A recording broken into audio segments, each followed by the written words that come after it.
Oh my god. Oh my god. Oh my god.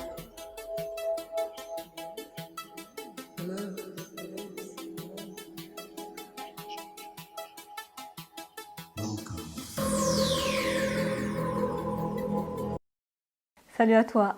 Aujourd'hui, on va traiter le gluten.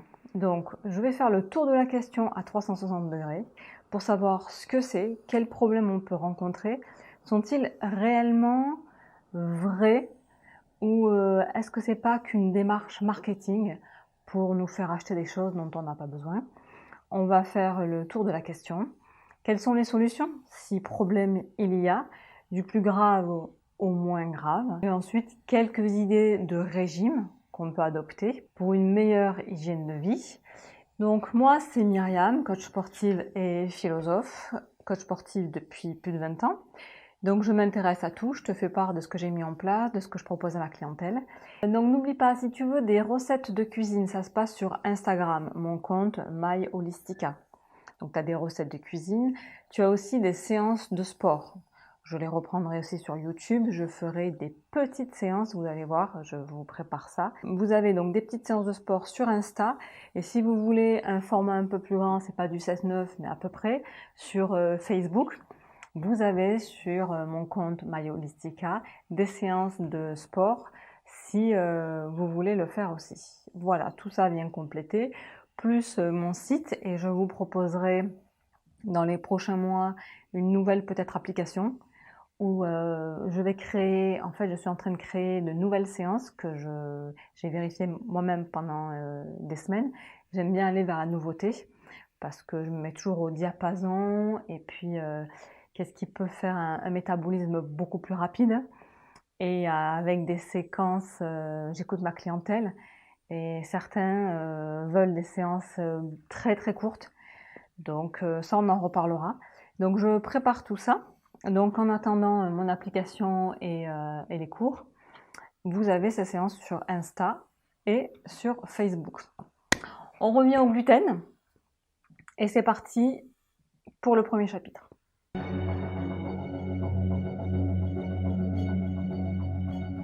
Le gluten, donc ça c'est du kéfir, un probiotique. J'avais fait une vidéo, je te la mets ici. Comment faire du kéfir facilement à la maison, bon probiotique. D'ailleurs, on fera une vidéo ensemble sur les prébiotiques et le probiotique pour avoir un bon microbiote intestinal. Le gluten, qu'est-ce que c'est? Le gluten, c'est une protéine qui tire son nom d'un terme latin, gluten, qui signifie colle, glu, gomme. Et à la base, son nom, c'était glutine. Et ça permet, lors de la panification, c'est-à-dire pour faire du pain et tout élément alimentaire qui demande une pâte à lever, pour avoir une élasticité, pour avoir du volume, pour avoir un moelleux, eh bien le gluten est utilisé. Donc c'est une protéine, et ces protéines se trouvent dans des céréales. Les céréales qui contiennent du gluten sont les suivantes: le seigle, l'avoine, l'orge, l'épeautre, le petit épeautre, le kamut et bien sûr le blé. Le blé dur et le blé tendre, appelé aussi froment. Le gluten, alors, c'est un nom global pour appeler ça des protéines de céréales. Mais chaque céréale que je viens de vous nommer a un nom spécifique à la protéine de gluten qu'elle contient. Si je vous dis par exemple le seigle, sa protéine, ça sera la sécaline. Si je vous dis l'avoine, l'avénine. Si je vous dis l'orge, c'est l'ordéine. Et si je vous dis le blé, c'est la gliadine. C'est vraiment, ça a des noms bien spécifiques, mais tout ça, ça veut dire le gluten, cette colle, cette glu, cette protéine. Donc, comme je viens de le dire, ça permet la panification, du pain levé, des gâteaux, des brioches, de la pâtisserie, de la viennoiserie. On a connu ces derniers temps plein d'intolérances au gluten. Une intolérance, c'est quoi? C'est une réaction plus ou moins grave selon l'échelle de répercussion que ça a dans notre corps physique.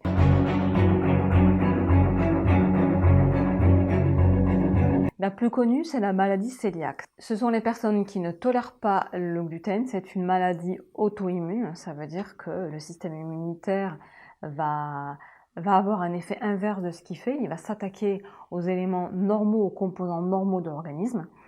Et cette maladie auto-immune va toucher l'intestin grêle, cela étant très dangereux car il ne pourra pas y avoir une absorption maximale des nutriments dans l'intestin grêle et ils ne passeront pas dans le sang. Donc on connaîtra des carences, une anémie, vraiment une inflammation sévère de l'intestin.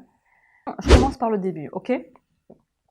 On mange des aliments, je prends que les 3 macronutriments qui sont les glucides, les lipides et les protéines.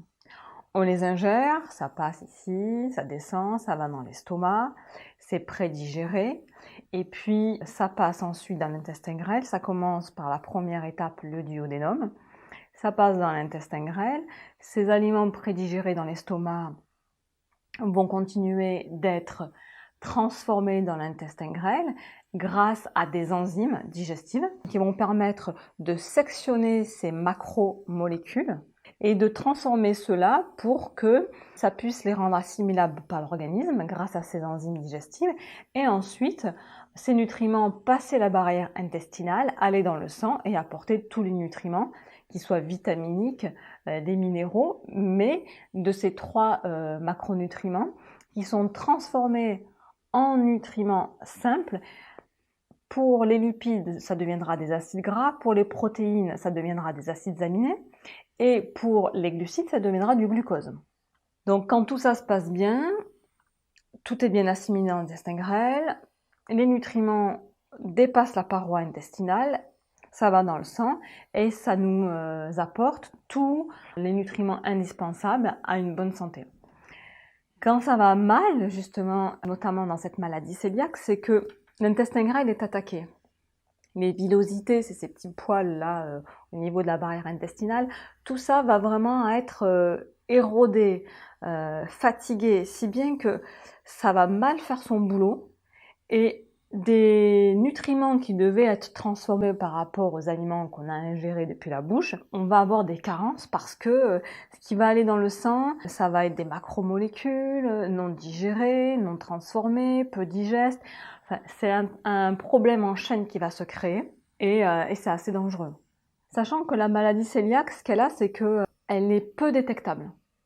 C'est-à-dire que ça se passe dans l'intestin, on ne sait pas qu'il y a cette inflammation et que l'intestin est attaqué, l'intestin grêle, et on ne le voit pas. Si bien que 9 patients sur 10 qui sont atteints de maladie cœliaque ne le savent pas. C'est assez pernicieux parce qu'on ne s'en rend pas compte.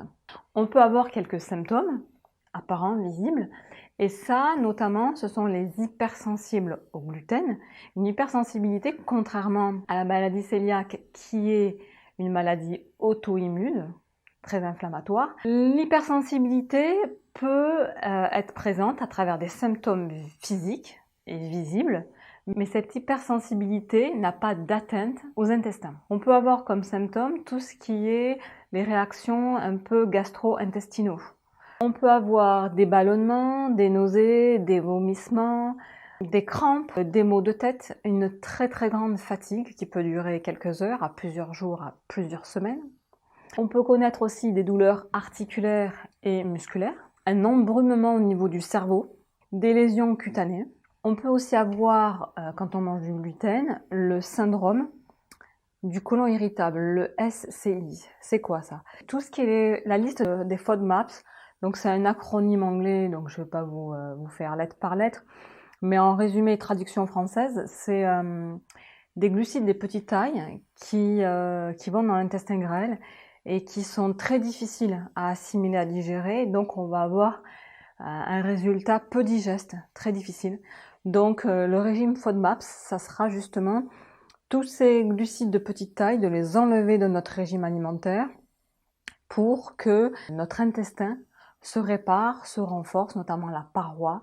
Et je vous dirai tout à l'heure les traitements qu'on peut faire pour tous les problèmes qu'on vient d'énumérer pour arranger tout ça. Vient aussi en lettres, c'est NCGS. En anglais, ça signifie Non-Celiac Gluten Sensitivity. Ça veut dire des sensibles au gluten non cœliaques.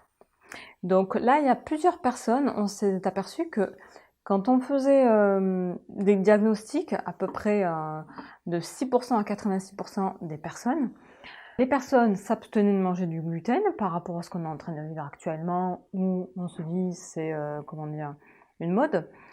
Et on s'est aperçu qu'ils n'avaient ni allergie, ni hypersensibilité, et ni maladie cœliaque. Ils s'abstenaient de gluten alors qu'ils n'avaient pas tout ça. Et pourtant, en enlevant le gluten, ils allaient nettement mieux. Des problèmes gastro-intestinaux ou non gastro-intestinaux avaient disparu. Et donc là, on se dit, mais c'est quoi ce truc? De manière empirique, les personnes allaient mieux. Et on appelle ça des personnes sensibles au gluten non cœliaque. Elles peuvent connaître quelques symptômes, comme on a vu tout à l'heure pour un hypersensible. Et si je fais la parenthèse, moi pour ma part, je pense que je suis dans la catégorie justement des sensibles au gluten non cœliaque. C'est-à-dire que si... mais est-ce que c'est le gluten aussi? Donc on en reviendra tout à l'heure. Je peux connaître un embrumement du cerveau. C'est très très lourd, très très pesant. Une fatigue qui vient justement, ça prend au niveau du cerveau, c'est pire que de l'alcool. C'est pire que de l'alcool. L'alcool, à la rigueur, tu prends un verre de vin ou deux, tu peux être un peu égayé et bien. Mais là, c'est comme si tu avais quelque chose qui t'étouffait le cerveau, qui vient et qui va de manière crescendo à te l'alourdir jusqu'à ce que tu aies une fatigue complète. Moi, c'est ce qui se passe. Une fatigue complète qui s'installe. Ce que j'ai aussi, c'est des problèmes de peau, et c'est ainsi que j'avais fait, vous vous souvenez, l'intolérance alimentaire, je vous l'avais proposé parce que c'était par rapport à ce problème de peau qui est apparu un jour. Et je me suis dit, mais qu'est-ce que c'est que ce truc? Qu'est-ce que c'est? Donc j'ai fait, après avoir fait une éviction de produits alimentaires pour savoir d'où ça venait, j'en suis venue au gluten, mais pas que, vous allez voir tout à l'heure. Est-ce que c'est que le gluten, le problème? Est-ce que c'est pas une vision trop simpliste des choses? On voit ça dans la vidéo. Et donc j'avais ce problème cutané, ou ce que j'appelle le losange, qui commence à partir de là. Et quand je mange trop d'un aliment, et même de deux, voilà, j'ai ce problème cutané où des boutons apparaissent au niveau de l'extrémité du nez, ici et ici. Donc en fait, moi j'ai une réaction assez immédiate de fatigue intense qui commence dans le cerveau et qui me prend, mais c'est très très lourd, c'est insupportable, parce qu'on sent comme si c'était une lourdeur de fatigue, et cette réaction cutanée notamment.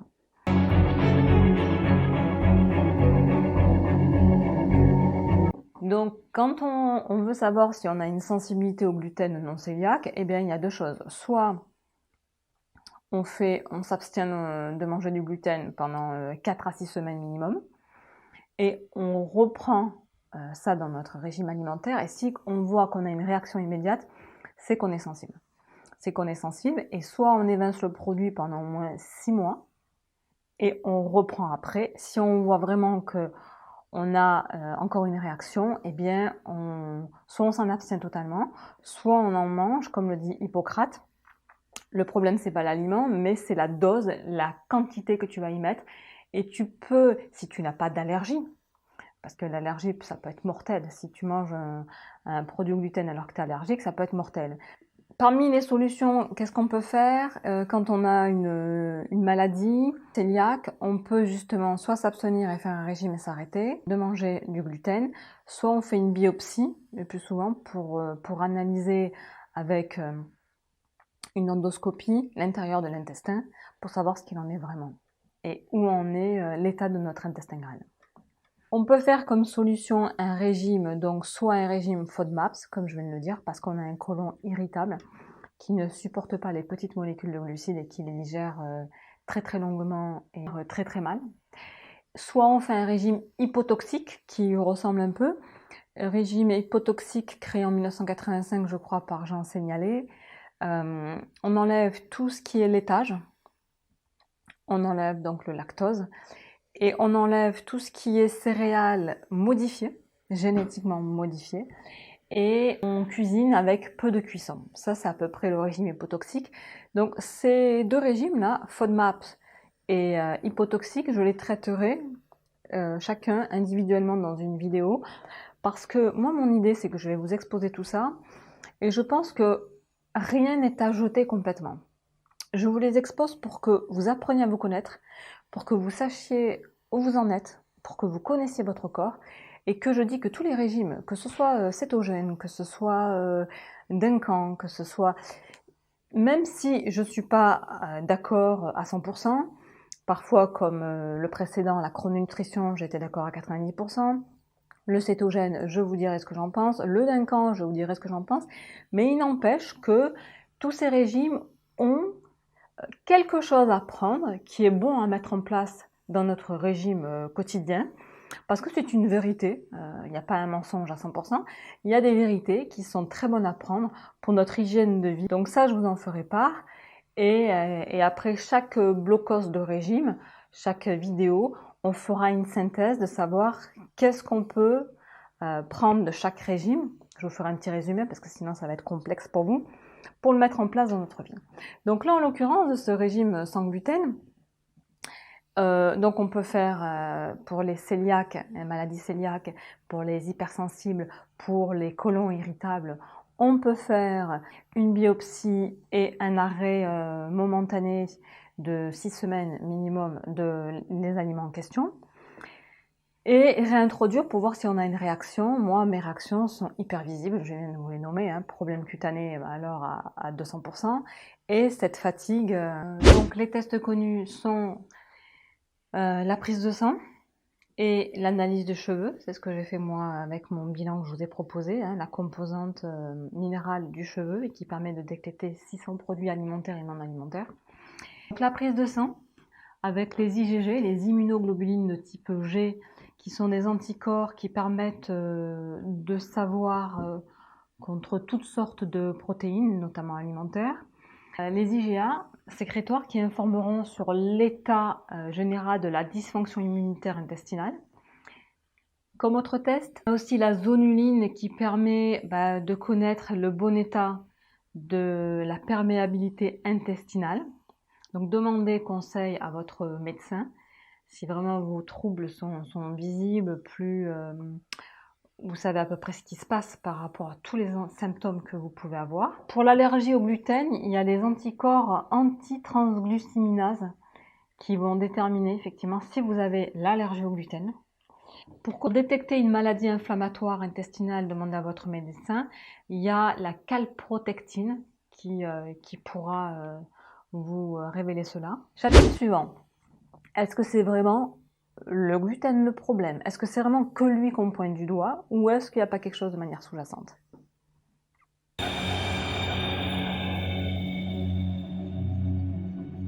Donc, je me resserre du kéfir. Est-ce que c'est le gluten? Donc, on revient aux céréales à gluten, ce que je vous ai nommé tout à l'heure. Ces céréales et surtout le blé ont connu des modifications ces dernières décennies, ces derniers siècles, et ne sont plus les mêmes qu'est-ce qu'elles étaient à l'origine. C'est-à-dire qu'à l'origine, si on prend moins 10 à 12 000 ans avant notre ère, on arrive à la frontière de l'ère paléolithique. C'est l'ère mésolithique qui vraiment on entame l'ère néolithique et c'est le commencement dans le Proche-Orient de l'agriculture. Donc les céréales sont, il n'y a pas tant de variétés que cela et elles ont un patrimoine génétique formé de 7 paires de chromosomes. Et voilà. Ce qu'il y a, c'est que au fil des siècles, l'humain a voulu quand même une agriculture plus rassurée, avec un rendement plus important et une résistance aux plantes par rapport à toutes les attaques extérieures, que ce soit du climat ou des insectes, des parasites. Donc, ces dernières décennies, c'est vrai qu'on a connu une modification génétique de la part de l'homme, où on a transformé les génomes de la céréale à un tel point qu'on est passé d'une espèce sauvage avec 7 paires de chromosomes à 14 paires de chromosomes si on prend le blé dur, et à 21 paires de chromosomes pour le blé tendre appelé froment. Donc tout ça, effectivement, ça a modifié la variété. Et les variétés, parce que ça concerne le blé, c'est le plus connu, mais c'est valable aussi pour le maïs. Ça a été une des plus grandes céréales qui a été génétiquement modifiée, le seigle, l'avoine, etc. Donc tout cela, on se dit, ça a une importance capitale. Souvent, on entend que ces céréales ont plus de gluten à l'heure actuelle qu'elles n'en avaient dans le passé. Des études ont été faites où, aux États-Unis en 2013, en Angleterre et en Suisse, où on a comparé des espèces variétales de céréales et on a constaté finalement que celles aujourd'hui avaient moins de gluten que dans le passé. Donc, nos céréales actuelles n'ont pas plus de gluten que les céréales d'antan. Ça, c'est un fait établi scientifiquement. Par contre, effectivement, la graine a été modifiée. Et c'est peut-être là que la sensibilité peut apparaître, et non au gluten. Depuis 1860, on a fait une comparaison et on voit que les valeurs nutritionnelles de la céréale n'ont pas changé. Depuis 1860, c'est-à-dire que les valeurs nutritionnelles des glucides, des nutriments et des protéines sont les mêmes. Donc, pas plus de gluten, même valeur nutritionnelle. Donc, d'où vient le problème? Effectivement, de ces génomes qui ont totalement changé dans chaque céréale, à gluten notamment, et que cela peut avoir une incidence dans notre santé, dans notre corps. Selon une étude toujours, donc le problème, c'est pas le gluten, parce qu'on a moins de gluten actuellement que dans le passé. Pourquoi? Les scientifiques ont voulu avoir des graines, des croisements, non plus naturels, puisque les croisements se font naturellement par le biais du vent, une céréale qui va coupler avec une autre et ça fait une variété nouvelle, une espèce nouvelle de céréales. Mais là, il n'y a plus de croisement naturel, mais très trafiqué, très travaillé, où ça a changé complètement la génétique de la céréale. Donc, on a voulu des graines plus performantes, c'est-à-dire, comme je l'ai dit tout à l'heure, plus de rendement et plus résistantes. Le gluten, alors, il y a une graine, je vous la montre ici. Il y a une graine, donc on prend une graine de blé, composée du son, de l'enveloppe, etc., du germe.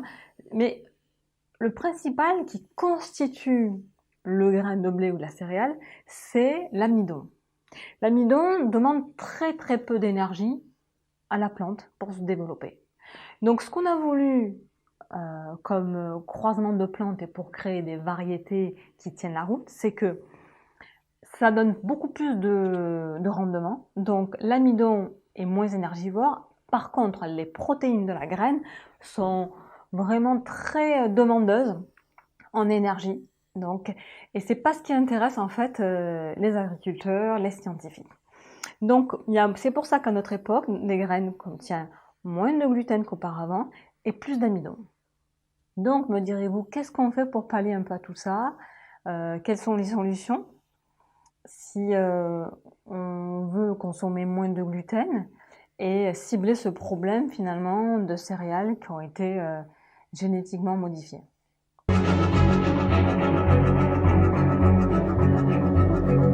Donc déjà pour ceux qui veulent limiter le rapport en gluten, c'est quand même assez intelligent. Ce qu'on peut faire, c'est prendre des céréales qui ne contiennent pas de gluten. Et ça, c'est bien.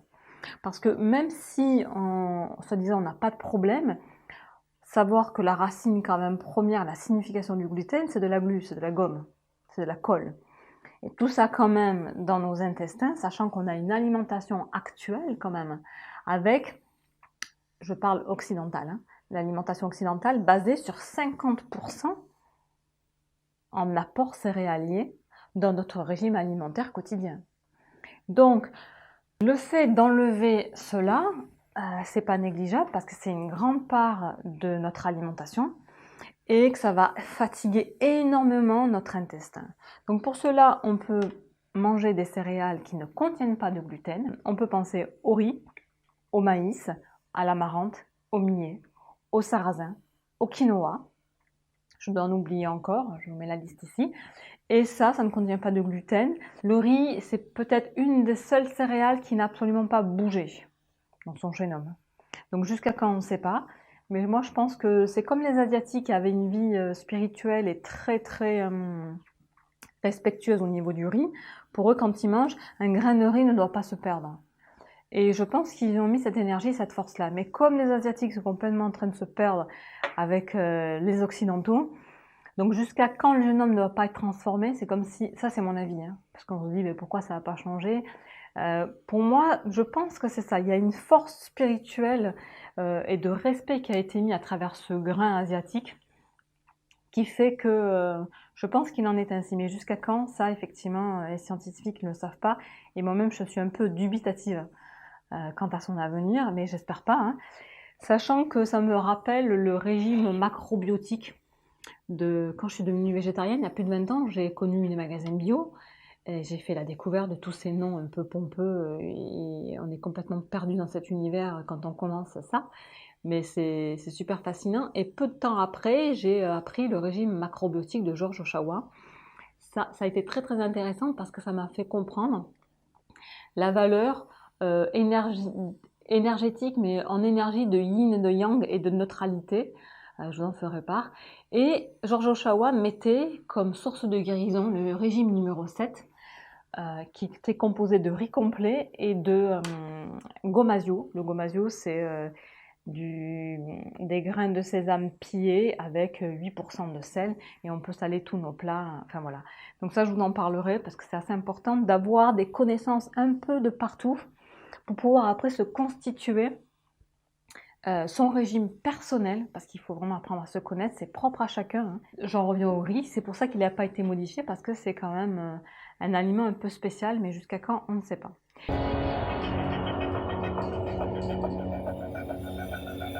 La solution, c'est arrêter pendant 4 à 6 semaines minimum. Des fois, c'est 2 mois jusqu'à 6 mois. L'aliment qui vous fait dire que ça va pas, vous avez vraiment des symptômes visibles, apparents. Ensuite, vous enrichissez votre flore intestinale à base de prébiotiques et de probiotiques. D'accord? Vous laissez réparer tout ça pour que la paroi intestinale se restitue, se répare. Et ensuite, vous avez un régime bien spécifique que vous gardez à plus ou moins long terme, selon la connaissance que vous avez de votre santé. Le gluten, effectivement, c'est pas une hérésie. Il faut savoir que quand même tous les sportifs pros font un régime où ils évincent vraiment les gliadines et les caséines, les protéines donc des céréales et les protéines de lait. Parce que ce sont des protéines qui sont très très longues à digérer, qui demandent beaucoup d'énergie, qui sont peu digestes, et souvent à 80% des peptides urinaires, on trouve le plus souvent la caséine et la gliadine.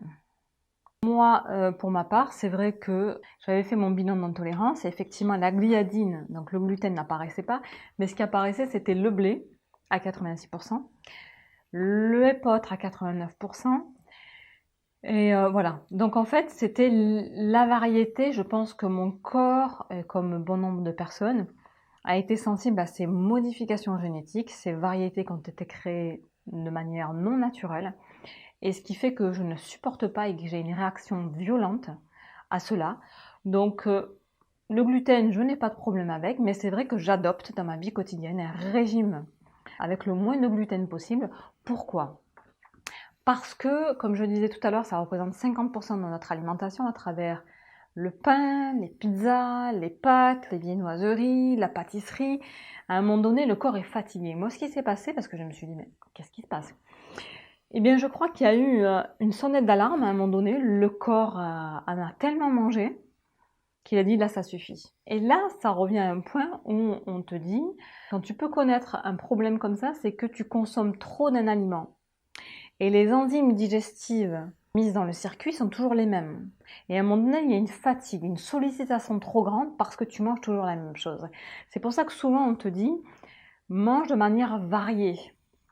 Pour que tes enzymes se multiplient, prolifèrent, mais que ce ne soit pas toujours les mêmes enzymes qui vont s'attaquer au même aliment, parce qu'à un moment donné, il va y avoir une défaillance et tu ne vas plus avoir suffisamment d'enzymes. C'est ça le problème. Ce n'est pas que tu n'as plus d'enzymes, c'est que tu en as moins. Et là, le job ne se fait plus au niveau de l'intestin, et donc tu assimiles moins bien l'aliment. Et c'est ce qui se passe en règle générale. Donc, varie ton alimentation Essaie de prendre effectivement des aliments les moins problématiques. C'est pour ça qu'à chaque régime, moi je suis vraiment ça de très près parce que rien n'est inintelligent. Il y a une intelligence et une vérité à prendre dans chaque cas, dans chaque régime. Donc c'est bon à connaître et moi ça je vous le partage.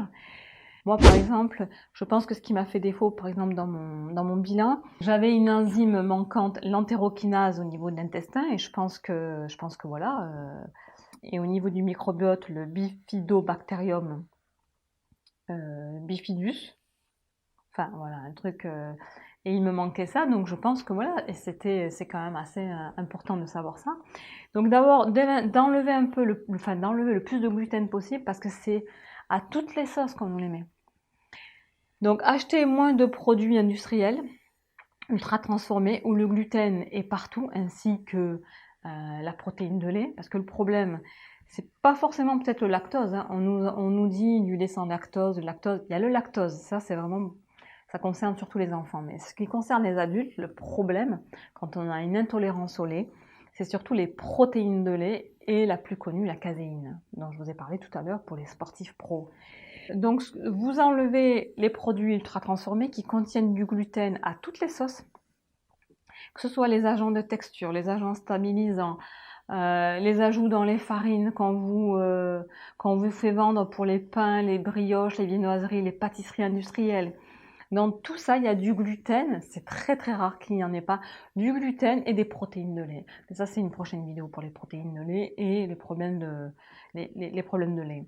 Vous cuisinez maison, vous prenez des céréales le plus possible sans gluten pour laisser au repos votre intestin.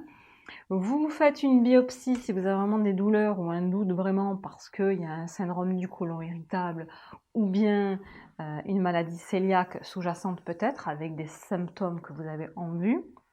Donc vous pouvez changer aussi, peut-être que c'est un problème de panification. Il y a beaucoup de problèmes au niveau du pain par rapport à la levure. Donc un pain au levain se veut être plus digeste qu'un autre pain qui a été fait rapidement, cuit rapidement. Peut-être qu'aussi c'est fonctionnel. C'est-à-dire que les ajouts additifs dans les farines, comment a été écrasée et pillée la farine, comment elle a été mise dans le lot. Il y a beaucoup de paramètres à prendre en compte qui va causer peut-être un problème au résultat final de la céréale que vous allez acheter. Donc tout ça, ça à prendre en compte. Et si vous avez peut-être aussi une hyper perméabilité de l'intestin, alors là il faut arrêter tout net, il faut tout enlever là, il faut arrêter parce que là c'est très dangereux. C'est-à-dire qu'il y a tout qui passe sans avoir été sectionné en nutriments facilement assimilables par l'organisme. Ça franchit la barrière intestinale, c'est hyper dangereux pour la santé, donc là il faut tout arrêter, il faut faire vraiment un régime drastique pour tout restaurer, et ça prendra du temps. Donc ce qu'on disait tout à l'heure aussi, c'était de laisser reposer pour que les enzymes apparaissent, parce qu'on a un patrimoine enzymatique qui n'est plus le même que notre patrimoine ancestral.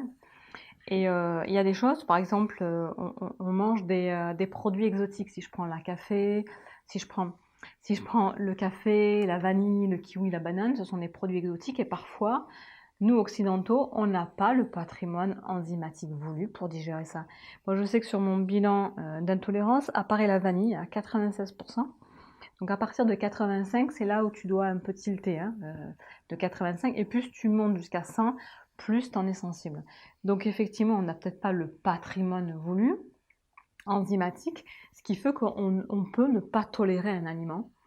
Pas d'alcool, voilà, une bonne nourriture, la moins transformée possible, faite maison, avec de bons gras. Ça aussi, on fera une vidéo sur les bonnes graisses, quoi manger et pas quoi manger. Voilà.